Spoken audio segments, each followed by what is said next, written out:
नमस्कार फ्रेंड्स।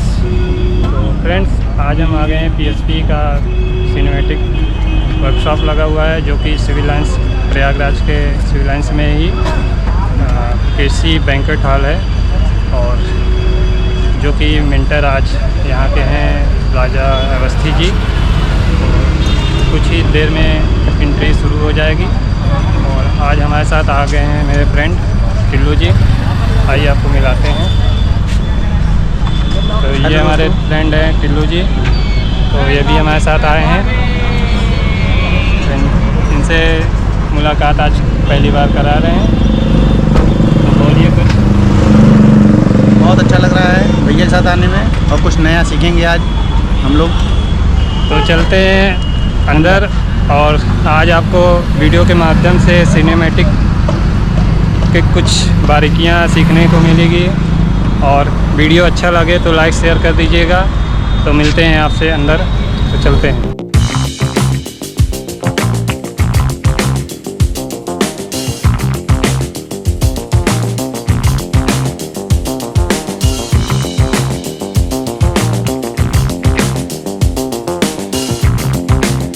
तो आइए आपको सर से मिलाते हैं।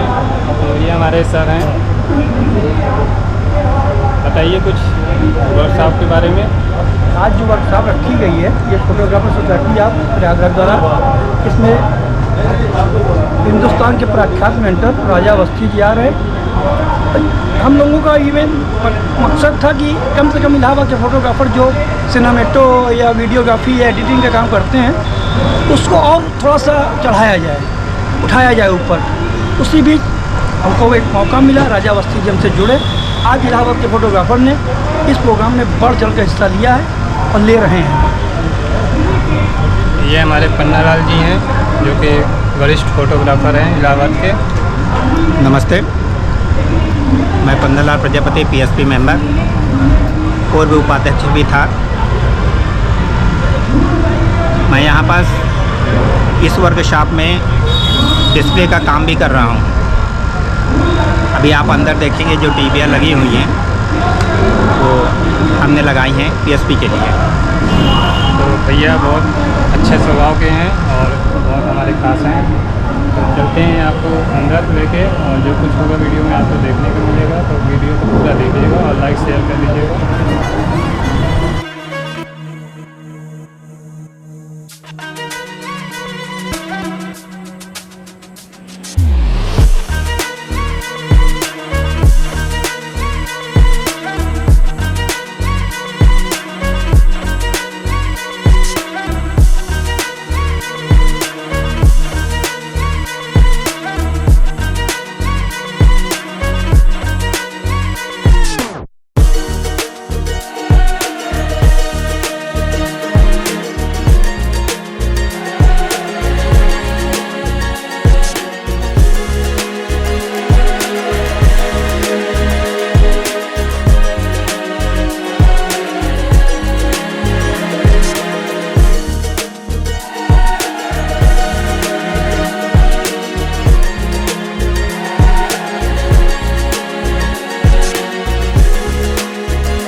बहुत ही गर्व की बात है। थैंक यू सर, बहुत बहुत धन्यवाद सर। सर ये लोग आपके दीवाने हैं सर, ये लोग आपसे सीखते हैं और सिखाने वाला सर भगवान होता है। हमारे बीच में आज भगवान स्वरूप श्री राजा अवस्थी जी, सभी लोग अपना कैमरा ले लें जिनका जिनका है, और मैं ज्यादा नहीं क्लास। थैंक यू सर, बैठ जाइए आप लोग।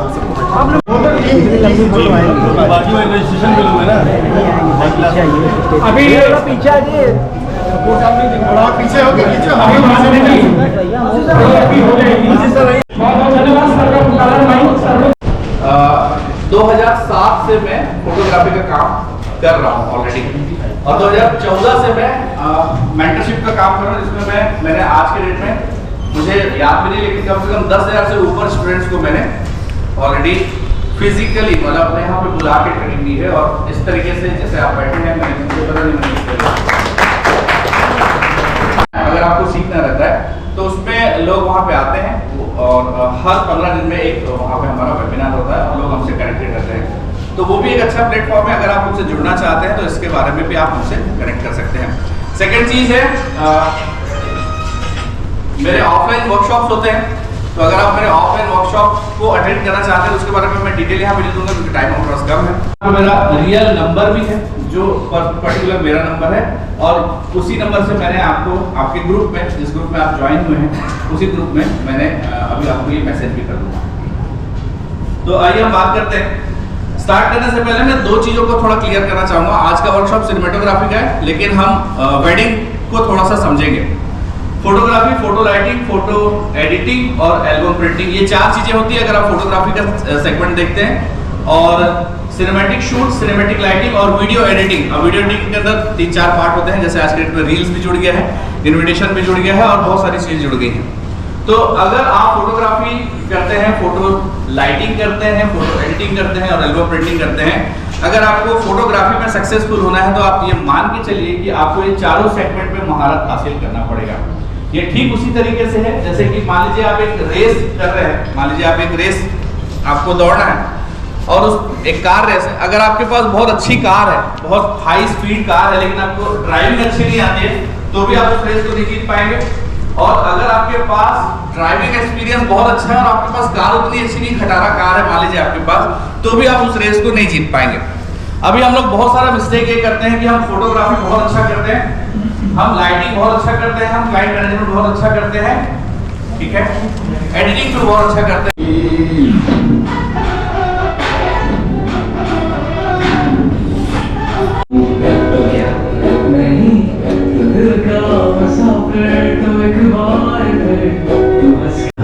आप फोटो क्लाइंट को देते हो नहीं देते हो, तो पैसा कैसे मिलेगा? ये अपने मालिक को देते हैं ना। अच्छा, ठीक है। तो आप कौन है भैया? आप सर, आप हमें दे दीजिएगा फोटो।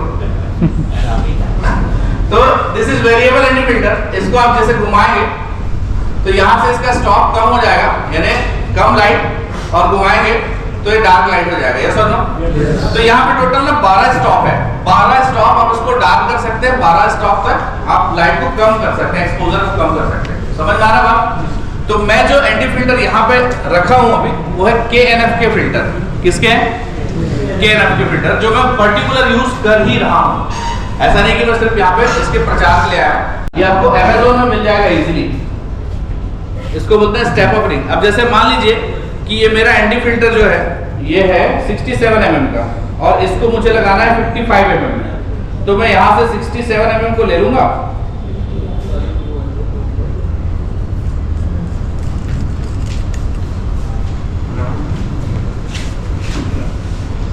ये 67 mm को लेके यहाँ पे इसको फिक्स कर लूंगा, मतलब ये ऐसे रिंग पे सेट हो जाएगा, और इसको अपने किस पे लगा लूंगा? कैमरे पे लगा लूंगा। तो एक ही बड़े एंटी फिल्टर से आप इसका 82 mm का अच्छा वाला एंटी फिल्टर ले लीजिएगा, और अभी स्टार्टिंग में आप एक ही एंटी फिल्टर को स्टेप अप रिंग के थ्रू यूज कर सकते हैं। समझ में आ रहा है बात? मैं आपको जुगाड़ भी बता के जाऊंगा, डोंट वरी। जैसे तो है ही, लेकिन यहाँ पे आपको और भी लेंसेज मिल जाएंगे। एक बार आपको उनको चेक करना है प्रॉपर वे पे, और इसके शार्पनेस को टेस्ट करना है। आपको इसके शार्पनेस को टेस्ट करना है। और मैं आपको बता दूं, अगर आप एक परफेक्ट किट बनाना चाहते हैं तो यहाँ पे बहुत अच्छा ऑप्शन है आपके पास। अभी आप एक लेंस खरीदते कितने में आता है? 50 mm पे छोड़ दीजिए, 40 प्लस ही 40 प्लस ही आता है। मोस्टली हमको 3 लेंसेज की जरूरत पड़ती है मोस्टली, एक वाइड, एक मिड और एक टेली। जाता हूँ और आप देखिए सबसे ये तो लॉक है, एक सेकंड, ये लॉक है, इसके ऊपर है आगे रेडियो। तो यहाँ पे आप देखिए ये स्टैंडर्ड है, मोस्टली लोग स्टैंडर्ड में शूट करते हैं। स्टैंडर्ड में आपको शूट नहीं करना है, आपको जाना है न्यूट्रल। अब जैसे मैं न्यूट्रल में गया तो न्यूट्रल में सारे कलर क्या हो जाते हैं, बिल्कुल पेशी हो जाते हैं, दिख रहा है आपको। लेकिन ना न्यूट्रल में जाने के बाद, न्यूट्रल के आप किसी में भी जाएंगे, जैसे मान लीजिए स्टैंडर्ड में भी जा रहे हैं, तो यहाँ पे आप देखिए कि जो स्किन है मेरे पास स्किन है, तो यहाँ स्किन पे ना इस वाले एरिया में आपको दिख रहा होगा बहुत ज्यादा शार्पनेस दिख रहा है और बहुत ज्यादा एरिया दिख रहा है। सर आवाज सही नहीं आ रही। हाँ, आवाज अच्छी क्लियर जा रहा है, ठीक है। तो यहाँ पे बहुत ज्यादा क्या कह रहा है, कंट्रास्ट दिख रहा है। अब ये जो शैडो है, ये देखिए हाईलाइट और डार्क के बीच का जो पार्ट है शैडो, ये सब नो इसमें ना बहुत ज्यादा सेपरेशन है। जैसे जैसे आप कंट्रास्ट बढ़ाएंगे, जैसे मान लीजिए मैं यहाँ पे जाता हूँ और कंट्रास्ट बढ़ाता हूँ, तो देखिए होता क्या है, ये देखिए दिख रहा है आपको क्या हो रहा है, व्हाइट व्हाइट हो रहा है, डार्क डार्क हो रहा है ना। लेकिन वहीं पे अगर आप एक चीज कर गए, इसको और फ्लैग करना है आपको, जैसे अभी 0 में अगर मैं इसको माइनस करता हूँ, देखिए अब देखिए तो क्या हो गया, बिल्कुल ये पिक्चर फ्लैट हो गई। और एक चीज हमेशा याद रखिएगा, जब भी आप एडिटिंग करने बैठते हैं तो उसमें सुपर वर्क होता है कंट्रास्ट को समझना। अगर आप कंट्रास्ट को समझ लिए तो आप ये मान के चलिए कि आपको 90% एडिटिंग आती है। जिसको कंट्रास्ट समझ में नहीं आता, जिसको कंट्रास्ट मतलब बस कंट्रास्ट थोड़ा आगे कर ले पीछे कर ले, अगर ये कंट्रास्ट है तो ऐसा नहीं है। कंट्रास्ट सब कुछ है, मतलब 90% वर्क आपका होता है कंट्रास्ट के ऊपर।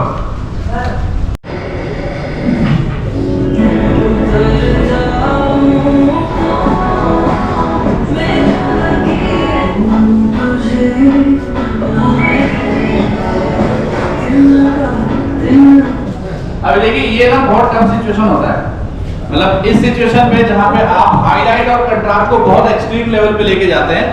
यहाँ पे ना ये जो शूट है इसमें क्या किया हम लोग, ये ना एक पॉलीथीन है, दिख रहा है आपको, ये एक पॉलीथीन है और इसमें ना हमने एक लाइट यूज की है, मैं आपको दिखाता हूँ।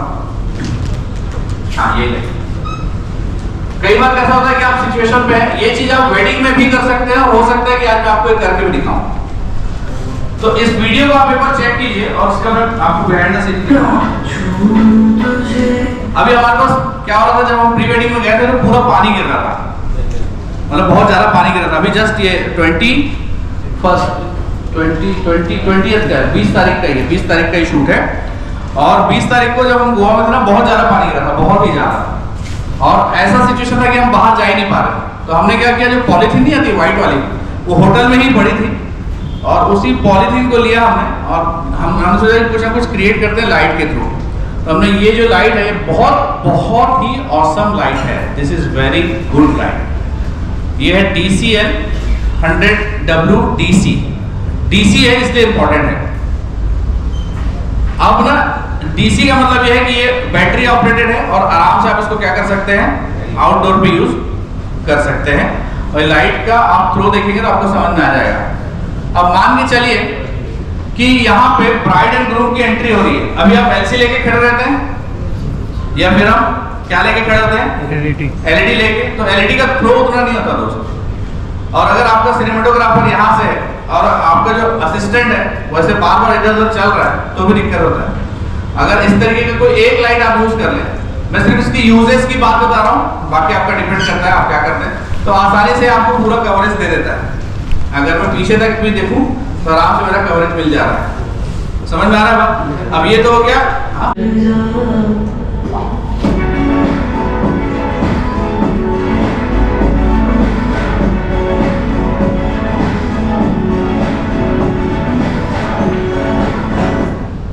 देखा आपने?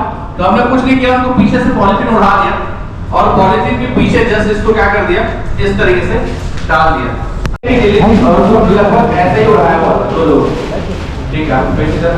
लाइट पड़ी और यही लाइट थी और इसी को हमने क्या दिया था, बिल्कुल इस तरीके से दिया था। आप फेस इधर करो सर, इधर राइट हैंड करो, हाँ इस तरीके से। और अगर आप इस तरीके से शूट करेंगे यहाँ 2 एंगल से, यहाँ से ऐसा होगा तो आपको इसका इफेक्ट बिल्कुल ऐसा मिलेगा जैसा आप यहाँ पे देख पा रहे हैं। और अगर इसी के बदले, इसी लाइट के बदले ना मैं एक एलसी ट्राई कर लेता हूँ।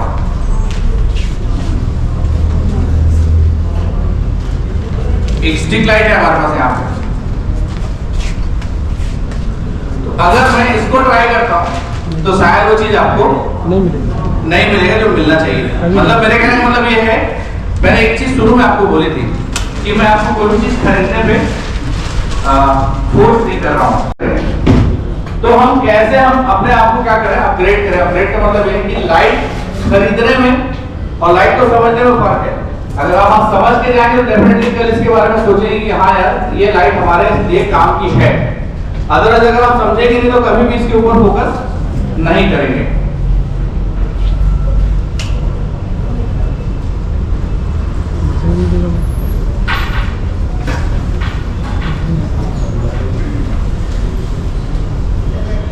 तो ये RGB भी है। तो अगर आप मान लीजिए कोई आपका एल्बम वगैरह का शूट होता है, या अगर आपको ऐसा कोई लाइट चाहिए जिसमें आपको हार्ड चाहिए, जनरली आज के डेट में हमारे पास जितने भी RGB है उनका पावर कम है। तो अगर आपको कुछ स्पेशल क्रिएट करना है तो आप इसके साथ बहुत अच्छे से क्रिएट कर सकते हैं। मैं इसके साथ शूट करके आपको दिखाऊंगा तो बहुत मजा आएगा। ठीक है, तो ये है डिजिटेक का DCL 200W RGB। लेकिन ये क्या है,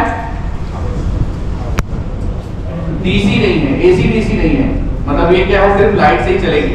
तो AC मतलब पावर से चलेगी, है ना, और DC मतलब बैटरी से भी चल जाएगी। तो ये भी एक ऑप्शन आपके पास हो सकता है अगर आप चाहें तो। अब अगर आपके पास बजट है तो आप इस सेगमेंट में जा सकते हैं। अदरवाइज जो लाइट्स आपके लिए इंपॉर्टेंट है उस पर बात करेंगे हम। लाइट का चैप्टर हमारा अभी था नहीं, हम डायरेक्ट पहुंचे लाइट में। पहले पीछे हाई है।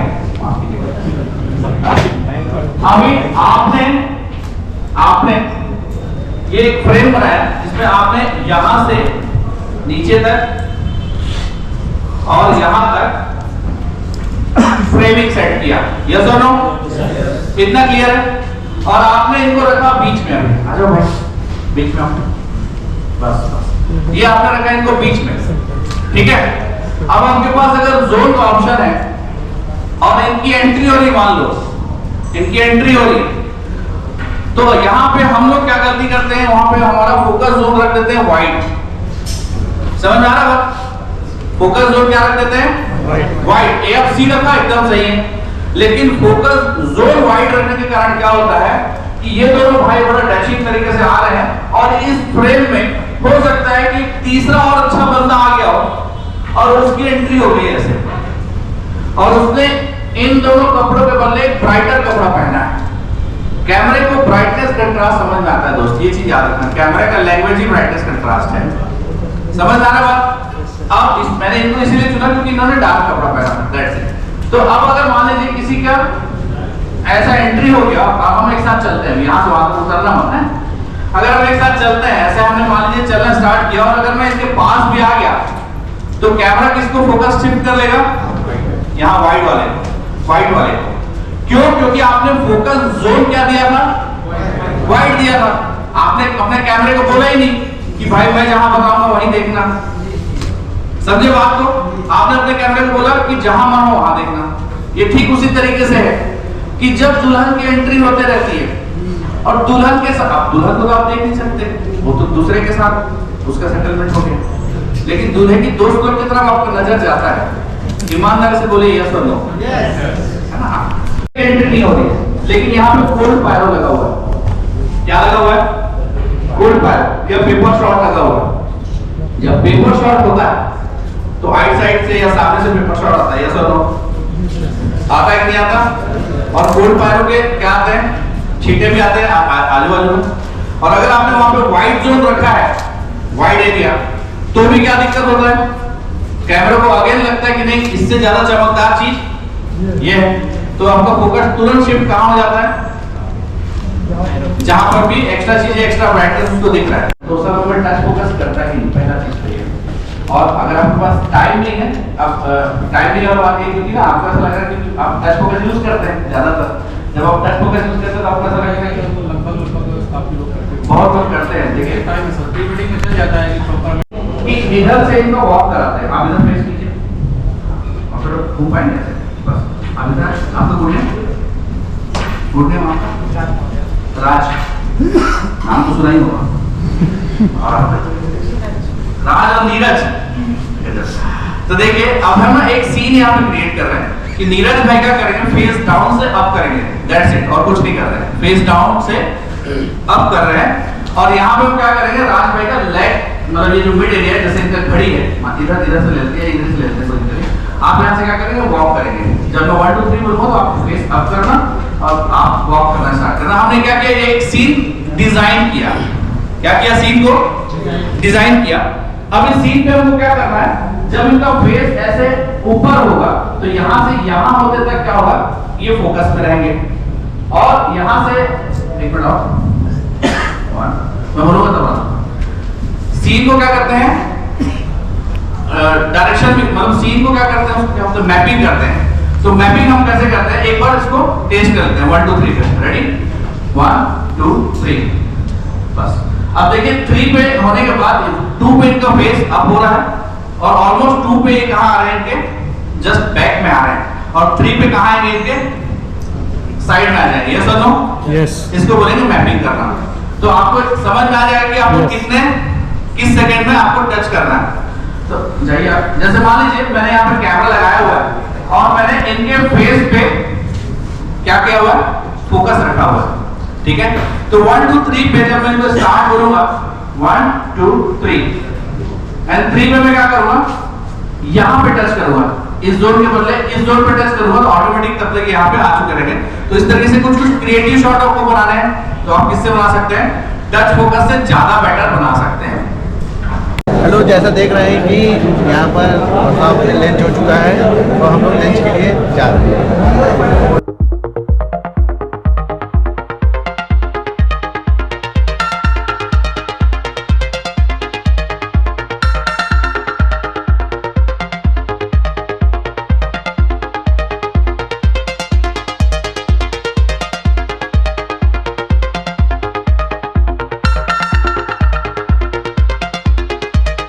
अपने गुरुजी के साथ खाने की तरफ बढ़ रहे हैं। आइए चलते हैं खाना खाने। चलिए हम लोग चल रहे हैं खाना खाने के लिए।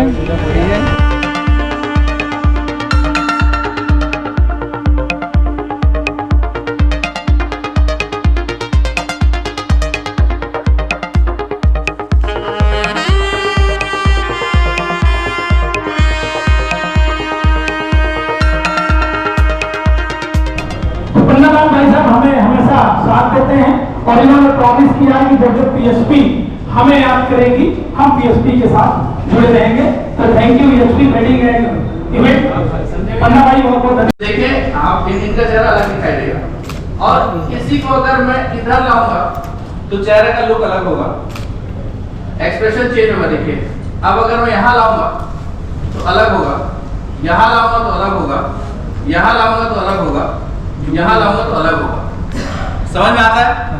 कभी आप देखिएगा जब आप टॉप एंगल से लाइट देंगे तो चेहरे में एक्सप्रेशन जो होगा, एक्सप्रेशन जो भी होगा वो एकदम प्रॉम्प्ट होगा। प्रॉम्प्ट मतलब कि जैसा लुक वो देना चाहेंगे। अगर स्माइल करें तो स्माइल दिखेगा, अगर वो सिंपल है तो सिंपल दिखेगा। ठीक है, इसमें हमको क्या हुआ, दिक्कत हुआ और हमारी लाइट कैसे गई, बॉटम टू टॉप गई। ठीक है, और हमको मोस्टली लाइट कैसे चाहिए होती है, ऊपर से नीचे, क्योंकि हमारा सन ही हमको ऊपर से नीचे देता है। अब अगर आप इसको इस तरीके से लाइट देंगे तो देखिए लाइट बहुत सॉफ्ट जाएगी और जहाँ शेडो चाहिए वहाँ शेडो मिलेगा, क्योंकि फोटोग्राफी में या वीडियोग्राफी में शेडो इतना ही इम्पोर्टेंट है जितना हाईलाइट है। ठीक है, तो अगर आप इसको इस जोन से देंगे लाइट को इस तरीके से, तो आप कितना भी कितना भी लाइट दीजिए, जैसे मैं एकदम लाइट भर के भी दूंगा तो भी इनको कोई प्रॉब्लम नहीं होगा। समझ में आ रहा है बात? तो सबसे इम्पॉर्टेंट चीज़ है कि डायरेक्शन ऑफ लाइट, आपका लाइट का डायरेक्शन गड़बड़ नहीं होना चाहिए। आप अंदर चले जाइए। क्यों, आपने कभी फिल्मों में देखा है, फिल्मों में रिफ्लेक्टर बड़े, सोर्स बड़ा होगा तो शेडो सॉफ्ट हो जाएगा। समझ में आ रहा है बात? चले अंदर।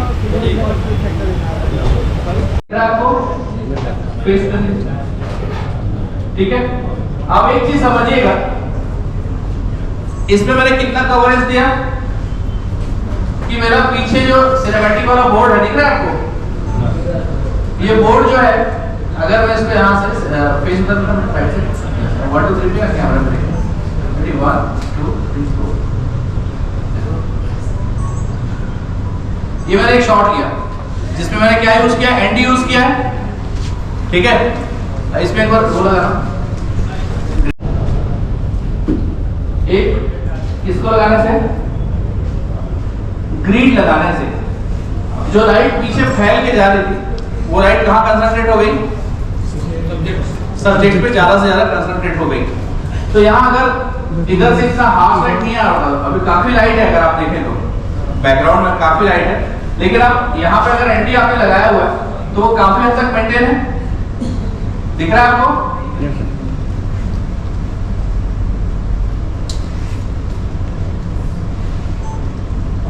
एक बार फेस डाउन करना face down yes face down जब मैं 1 2 3 करूं फेस अप करना रेडी 1 2 3 गो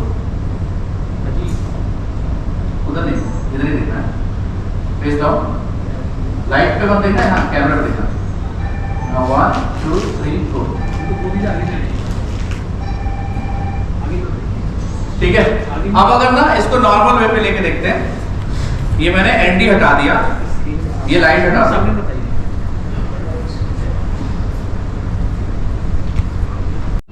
दिख रहा है आपको अब यहाँ पे अगर मैं मुझे मेरे पास एनडी नहीं होता जैसे एनडी नहीं है तो मैं ज्यादा ज्यादा क्या करूंगा आईएसओ में जाऊंगा कम 100 कर दिया ठीक है लेकिन मुझे क्या करना पड़ेगा शटर बढ़ाना पड़ेगा दिख रहा है आपको तो शटर बढ़ाया मेरा ब्रेक रोल क्या हुआ ब्रेक हुआ फेस यहाँ पे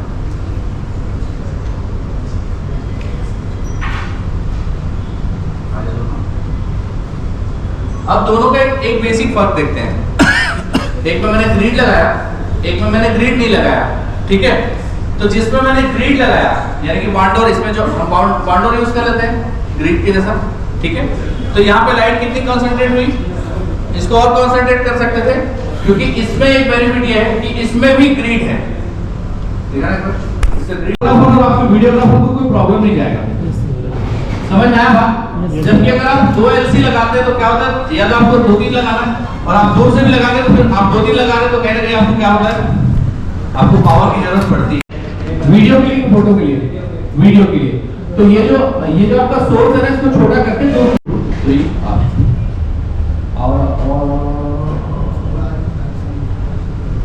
एक बार रेडी कर देना yes ready Shweta face down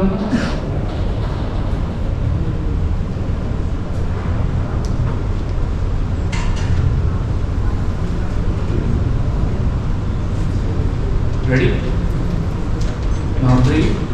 Face down, face down, face down. Yes, face down. Yes. Now 3, 2, 1, go. ऊपर ऊपर ऊपर ऊपर ऊपर ऊपर. ज़्यादा हो गया. थोड़ा धीरे. कैमरा पे. कैमरा पे. Face down. Yes. Ready? 1, 2, 3, go. Up.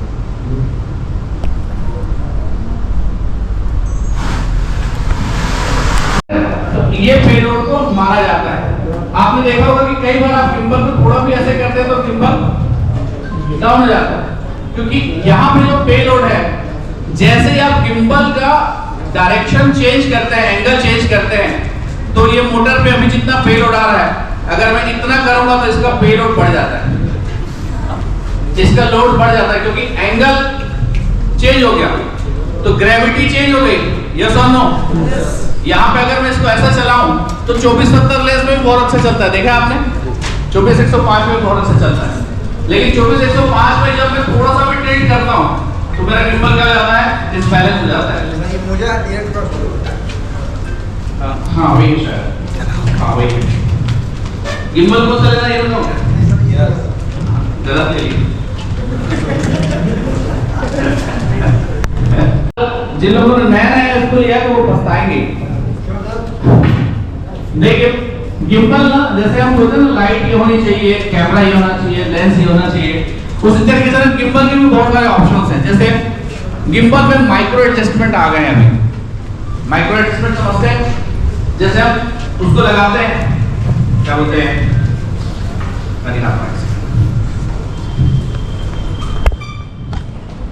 वहां पे यूज होता है माइक्रो एडजस्टमेंट। यहाँ पे जो एडजस्टमेंट है ना, वो छोटी सी चीज है, लेकिन वो अपने आप में बहुत बड़ा रोल प्ले करता है।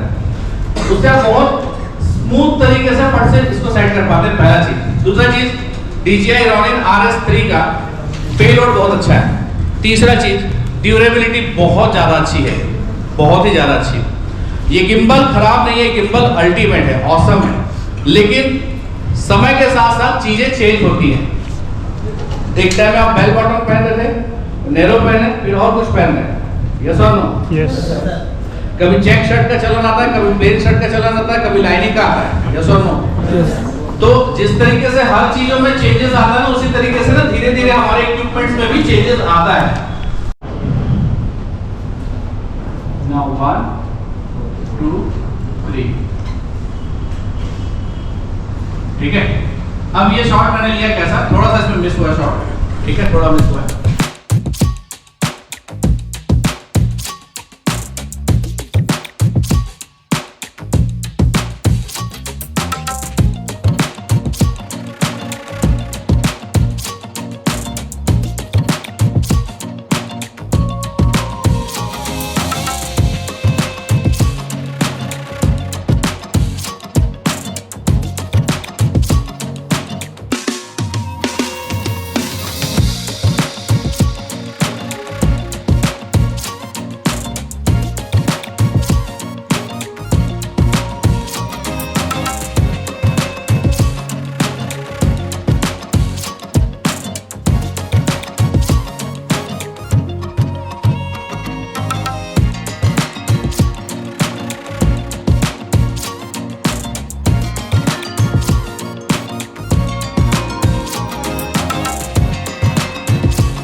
आशीष जी से और सभी लोगों के साथ निवेदन करूंगा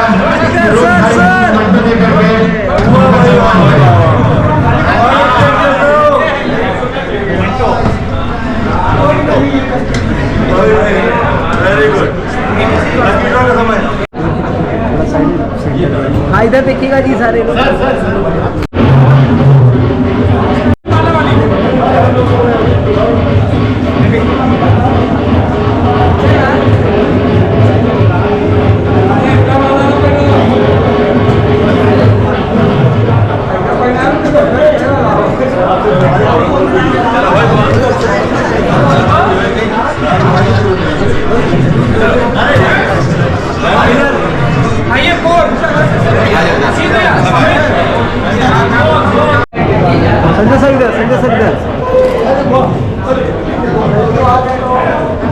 करेगा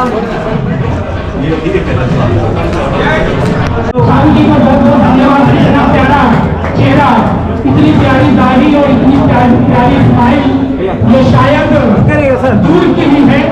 जहानाबाद को हम ऑप्शन होगा ना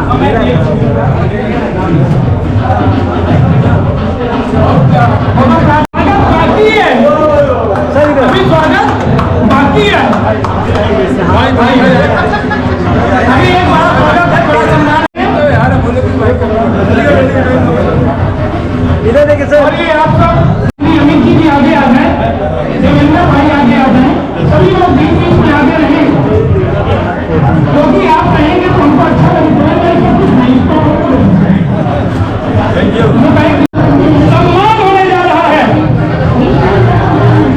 एक माँ के बेटे का, सम्मान होने जा रहा है photographer association of Uttar Pradesh की शान का, और सम्मान होने जा रहा है हमारी जान श्री राजा अवस्थी जी को बारी बारी से।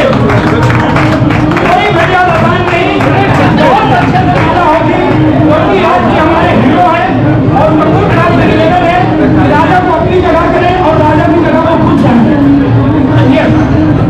आइए श्री का एक माला, टंडन जी दूसरी माला, अमित जी तीसरी माला, युगेंद्र जी चौथी माला, बारी बारी से मौका सबको मिलेगा। छठी माला, अब्दुल जयसवाल जी छठी माला, मीडिया प्रभारी जी सातवीं माला, अजय साहू जी आठवीं माला, श्री रूप श्रीवास्तव और अरोड़ा जी दोनों मोहब्बत की माला बारी बारी से, और कोषाध्यक्ष जी और सौरभ चौधरी जी मोहब्बत की आखिरी माला, और एक माला आइए हम जो सजाएगा घर के ड्रेसिंग रूम को, और सर ये हमारी मोहब्बत भैया थोड़ा बैक आ जाओ, आगे सारे लोग आ जाओ। इधर देखिए इधर, ये इलाहाबाद है, क्या बात है, गाना और तेज कर दीजिए, वॉल्यूम और बढ़ा दीजिए। भैया इधर देखिए भाई सामने नहीं देख रहे, बात नहीं